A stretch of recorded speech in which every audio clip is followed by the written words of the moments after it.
Cutting, coating, drilling करने के बाद में अभी सबसे पहले शटर फिक्स करेंगे। तो शटर फिक्स करने के लिए 1.5 बाय 1.5 का एंगल लेंगे और उससे शटर सब फिक्स करेंगे।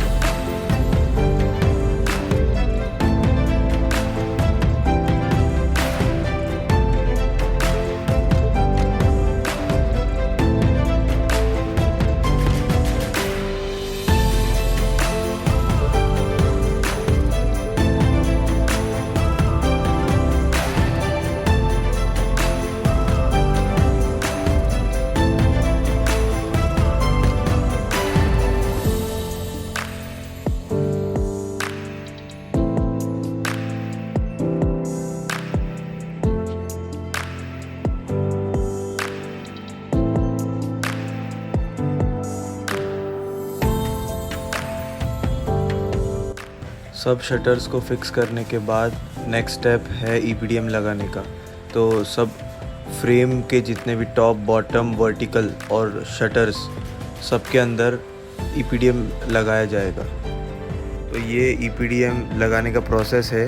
कौन सा ईपीडीएम किधर लगेगा इसके आगे बताया है।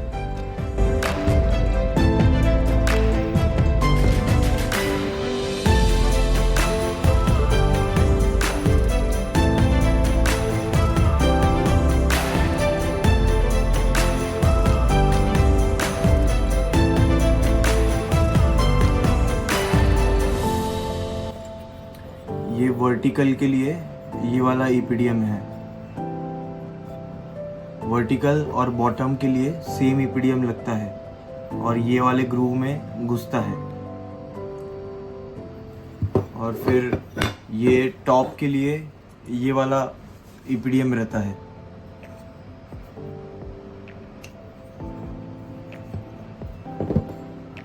फिर शटर के अंदर ये 3 अलग अलग टाइप के ईपीडीएम रहते हैं। ये वाला जो ईपीडीएम है ये शटर का जो वर्टिकल साइड बनता है, ये शटर के वर्टिकल साइड में इधर भी लगता है और इधर भी लगता है। ये दोनों साइड में ये वाला डाई नंबर का ईपीडीएम लगेगा। जो टॉप रहता है शटर का, टॉप और बॉटम, जो शटर में जो टॉप बॉटम 4 पल्ले रहते हैं, 4 तरफ रहता है, टॉप, बॉटम और 2 वर्टिकल। तो ये जो टॉप और बॉटम रहेगा उसमें ये साइड भी लगेगा और ये साइड भी, दोनों ग्रूव में बैठेगा। और ऐसे ही सेम बॉटम के लिए भी। और ये वाला जो ईपीडीएम है ये लॉक साइड के लिए है, जिधर आपका मॉर्टिस लॉक बैठता है लास्ट में। जैसे अगर 3+1 है तो जो थर्ड वाला पल्ला है उसमें ये लगेगा, खाली एक ही जगह पे लगेगा ये चीज। ये 2 डिफरेंट टाइप की क्लिप है, ये सिंगल ग्लास के लिए है और ये डबल ग्लास के लिए है। तो इसके अंदर जो ग्लास साइज रहेगा, जैसे 5 mm, 6 mm, 8 mm, 10 mm, 18 mm, 20 mm, उसके हिसाब से क्लिप चेंज होगा और उसी के हिसाब से उसका ईपीडीएम भी चेंज होगा। इसमें ये साइड का ईपीडीएम तो सब में कांस्टेंट रहेगा और बाकी जो बाद में ग्लास लगाने के बाद जो इधर पुश होगा रबर, वो सब चेंज होगा। तो अब जैसे ये वाला है तो इसमें 5 mm ग्लास बैठाने के बाद में ये वाला ईपीडीएम बैठेगा तो 5 mm का ग्लास फिक्स होगा। तो ऐसे ही सब अलग अलग ग्लास के लिए ये वाला जो पुश ईपीडीएम है, प्रेस ईपीडीएम, वो सब के लिए अलग अलग रहेगा। तो इसके अंदर हम 8 mm तक का ग्लास बैठा सकते हैं और ये वाले के अंदर हम 20 mm तक का ग्लास बैठा सकते हैं। सब ईपीडीएम लगाने के बाद अभी नेक्स्ट स्टेप है कि शटर में ग्लास फिक्स करके उस पर क्लिप लगा के सब शटर फाइनलाइज करें।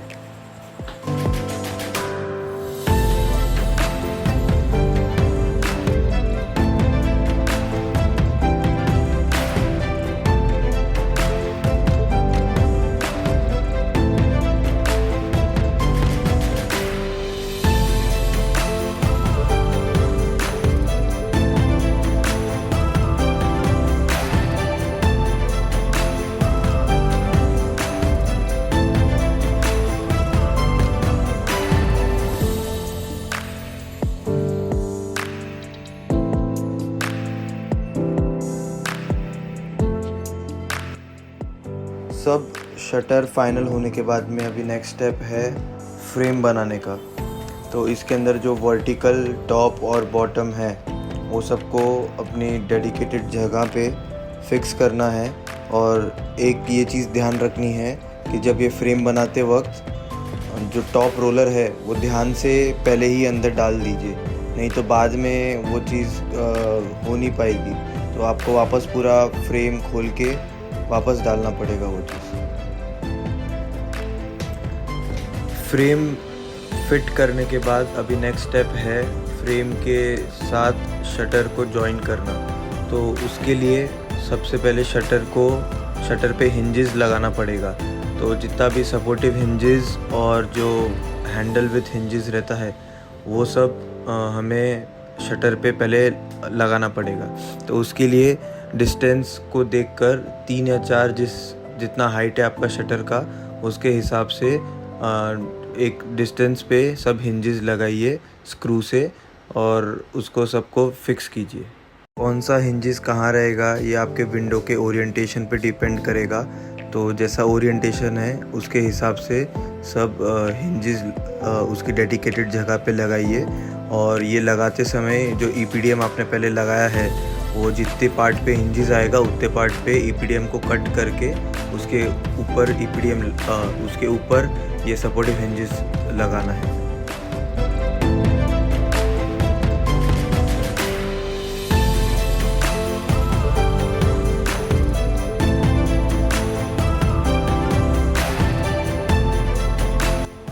शटर पर हिंजेस लगाने के बाद अभी नेक्स्ट स्टेप आता है कि शटर को फ्रेम के साथ फिक्स करने के लिए। तो उसके लिए सबसे पहले जो शटर है उसको फ्रेम के लेवल पे हमें लाना पड़ेगा ताकि टॉप से और बॉटम से सेम डिस्टेंस बचे जब हम शटर फिक्स करते।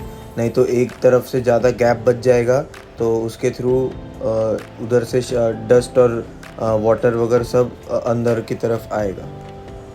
उसके बाद हिंजेस की मार्किंग करके उधर सब पे स्क्रूइंग कर दीजिए। और ऐसे ही तो जितना भी आपका ओरिएंटेशन है विंडोज़ का उसके हिसाब से सब विंडोज़ को फिक्स कर लीजिए।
आपका शटर फ्रेम पे लगाने के बाद अगर थोड़ा सा गैप ऊपर नीचे एडजस्ट करना है तो ऐसे थोड़ा उसका स्क्रू खोल के और उसके ऊपर हथौड़ी से बीच में कुछ रख के थोड़ा उसको अगर ऐसे आप प्रेस करेंगे नीचे की तरफ तो थोड़ा ऊपर नीचे एडजस्ट कर सकते हैं।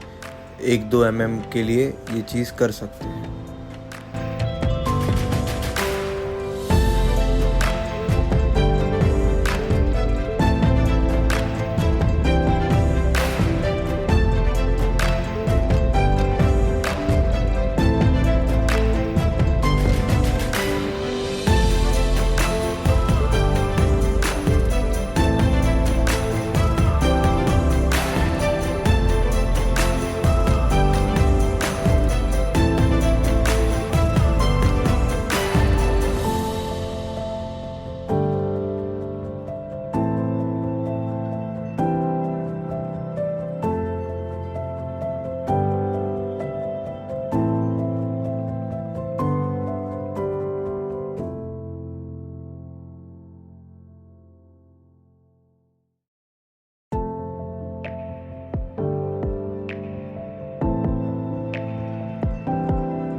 सब शटर्स को फ्रेम पे फिक्स करने के बाद अभी नेक्स्ट स्टेप आता है ट्रांसमीटर लगाने के लिए।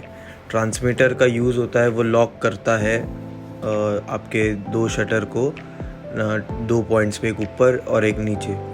तो पीछे से ट्रांसमीटर को स्क्रू किया जाता है और सामने से हैंडल लगता है ट्रांसमीटर बॉक्स के साथ।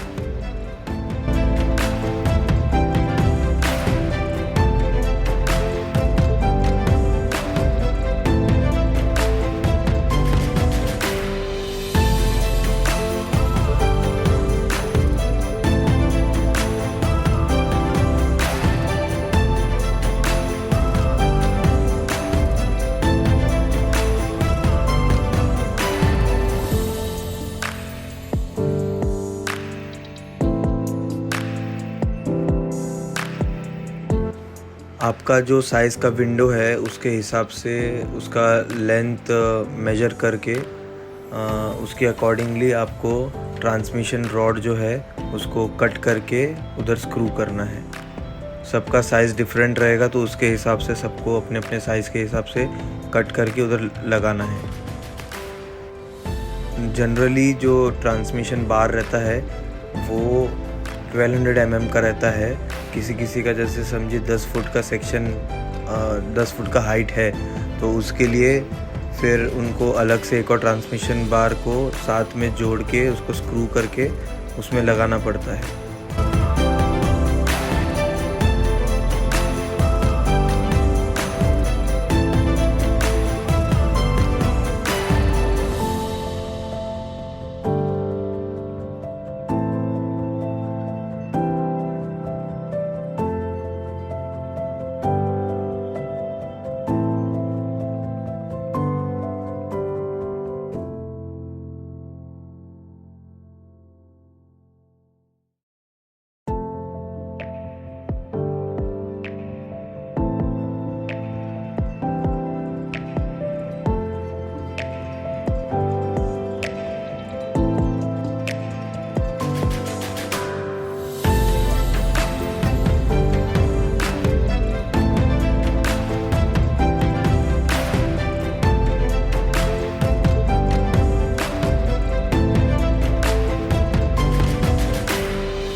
मॉर्टिस लॉक लगाने के लिए उसके जो स्लॉट्स जब कटिंग और ड्रिलिंग किए थे, जो स्लॉट्स बने थे उसके अंदर बस मॉर्टिस लॉक को फिट कर दीजिए स्क्रूज की मदद से, और उसमें सिलेंडर और बीच का जो लॉक है वो सब इंसर्ट करके सब फिट कर दीजिए।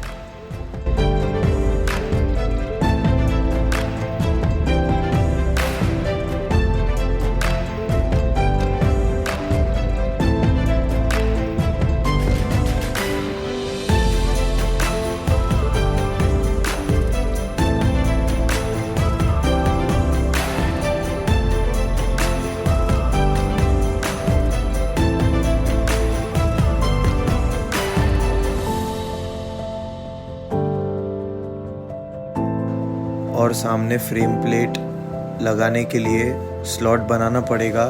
तो जब मॉर्टिस लॉक लग जाए उसके हिसाब से सामने मार्किंग कीजिए कि आपका लॉक का जो 2 लॉक है मॉर्टिस लॉक के बॉडी में, तो उसके हिसाब से मार्किंग करके उधर स्लॉट ड्रिल कर लीजिए पहले, और उसको फाइलर से फिर फाइल करके उसको एक इवन शेप दे दीजिए।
should fuck her in the best.